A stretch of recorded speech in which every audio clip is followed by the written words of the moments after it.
ትንሽዬ ተማሪ የሰፈር አውደልዳይ ከሚሉት አይነት አረገዘችና አባት የሆነው ልጅ ካደ። በእኛ በኢትዮጵያውያን ባህል ከጋብቻ ውጪ ልጅ መውለድ በጣም ነውር፣ ለቤተሰብም የሚያመጣው ጠንቅ ብዙ ነበር፣ በተለይ ለታዳጊ ሴት ልጅ። ስለዚህ ብቻዋን ቆመች። ብቻዋን ሰው ቤት ተጠግታ ወለደች። እንደ ሰራተኛም ሆና ተቀጠረች። የገባችበት ቤት ልጅ ስላልነበራቸው ይህችን እናት ከ2 ወር ሕፃን ልጇ ጋር ተቀብለው ለሕፃኗም እናትና አባት ሆኑ። ልጅቷ እኔ ነኝ። እምዬ አብዬ እያልኩ አደግኩ። ከዓይኗ የሚያነድ ነገር የምትረጭን ሴት፣ ቁጡ ሴት እየሸሸሁ፣ ቤቱን የምታጸዳውን ምግብ የምታበስለውን ሴት እየፈራሁ አደግኩ። የወለደችኝ መሆኗን ሳላውቅ ማንም እውነቱን አልነገረኝም። የ5 ዓመት ልጅ ሳለሁ ያሳደገችኝ እናቴ አረፈች። ከአባቴ ጋር ቆየሁ፣ ወላጅ እናቴ መሆኗን ከማላውቃት ሴት ጋር። ሕይወቴን ሙሉ የማስታውሰው በአባቴ እቅፍ ስሆን ሰላም ሲሰማኝ፣ እሷን ደግሞ እንደ ክፉ ጥላ ስሸሽ፣ ከባድ ስለታም አስተያየቷን ስፈራ፣ እንደ መብረቅ አየሩን በሚሰነጥቅ ድምጿ በምክንያት አልባ ቁጣዋ ስበረግግ፣ በእርግማኗና በስድቧ ኑሮዬ ሲኦል ሲሆንብኝ፣ ስለሷ እኔ ውስጥ ያለው ስዕልና ትውስታ ይሄ ነው። የማውቀው በቀረበልኝ ልክ ነው።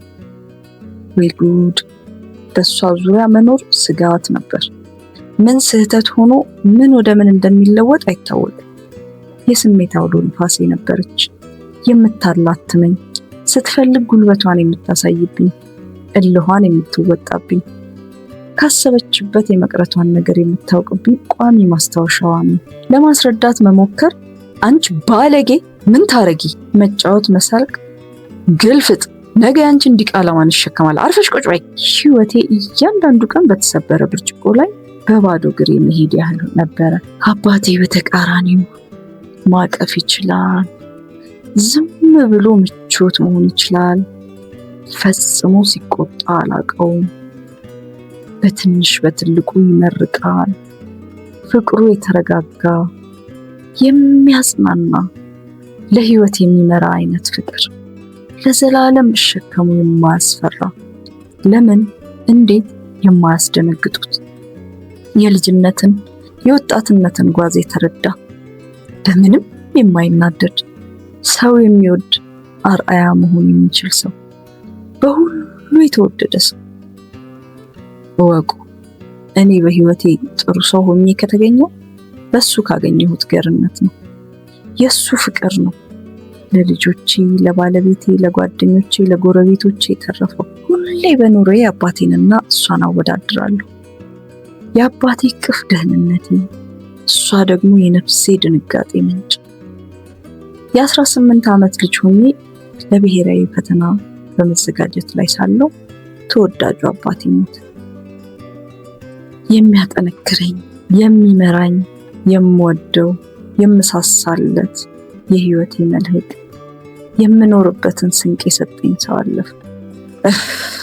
በአባቴ ሐዘን ላይ ሳለሁ ሌላ ዱብዳ፣ የምፈራት፣ በዙሪያዋ ስገኝ የሚሸበርላት ሴት ወላጅ እናቴ እንደሆነች ተነገረኝ። አወቅኩ። እኔ ወላጅ እናትሽ ነኝ። በሰው ቤት ተንከራትቼ ያሳደግኩሽ፣ ለአንቺ ስል ወጣትነቴን ትቼ ውበቴን ሳላጌጥበት ባል ሳያምረኝ የራሴ ኑሮ ሳይበልጥብኝ ያሳደግኩሽ ልጄ ነሽ። መብረቅ በሆነ ድምጿ እየጮኸች። የወላጅ አባቴ ክህደት ሁሉ የኔ ስራ ይመስል የዛ ዘረቢስ ሽንት ላንቺ ነው እንደዚህ ሆንኩት፣ ጸጉሬ ላይ ያለቀው ሳላጌጥበት ሕይወቴ የዳመነው ላንቺ ነው። ከዚያ በኋላ ባንዴ ሕይወቴ መኖሬ በደል ሆነ፣ ግፍ ሆንኩ።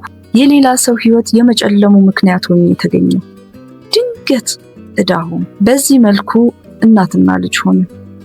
እኔ ከዚያ በኋላ የሆነ ሰዓት እንደምታንቀኝ ነው የምጠብቀው። እሷ ደግሞ ድንገት ዛሬ ተነስቼ አባቴን በምወድበት ልክ እንድወዳት እንዳቅፋት ትጠብቃለች። እናም ብዥ አለብኝ፣ ተምታታብኝ።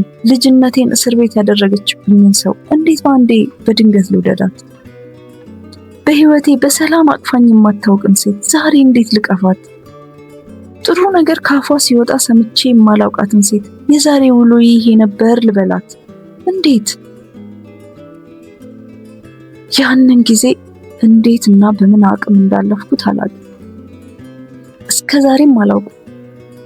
ያንን ጊዜ አልፌ ቆሜ ዛሬ 18 እና 16 ዓመት ሴት ልጆች እናት ሆኜ በኑሮ መውጣትና መውረድ ጠንክሬ በስራዬ የተከበርኩ ውጤታማ ሰው ሆኜ በጓደኞቼ ተወድጄ ለሰዎች ምቾት የመሆን አቅም ሁሉ ቢኖረኝም አሁንም ድምጿን እፈራዋለሁ፣ እሸሸዋለሁ፣ እርምጃዎቿን እርቃለሁ።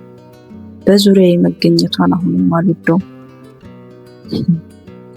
እና ህይወት ቀልድና ፈተና ያልቅባትም ማለት አዲስ ፈተና መጣችልኝ። የእሷን የወንድ ስሪት የሥራ ባልደረባ አድርጋ ተራጋሚ፣ ተናካሽ፣ ከሳሽ፣ ጨዋሂ ያቺ መተንፈስ የተከለከለችን ልጅ ያችን ትንሽ ልጅ ሆንኩ። ድምፁ፣ ቃላቶቹ፣ ጩኸቱ መለሰ። አብሬው አንድ ቦታ መገኘት አቃተኝ። ትቼው ወጣሁ። ደካማ ስለሆንኩ ግን አይደለም።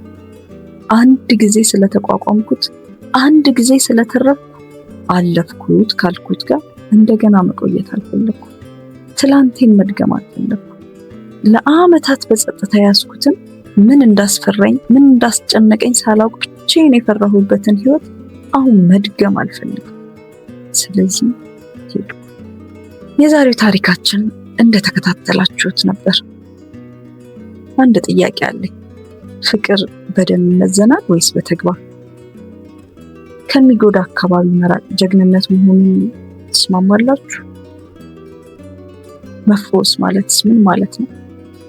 እስኪ ኮሜንት ላይ አስቀምጡልን። ማን ያውቃል ሌሎች ይማሩበት ይሆናል።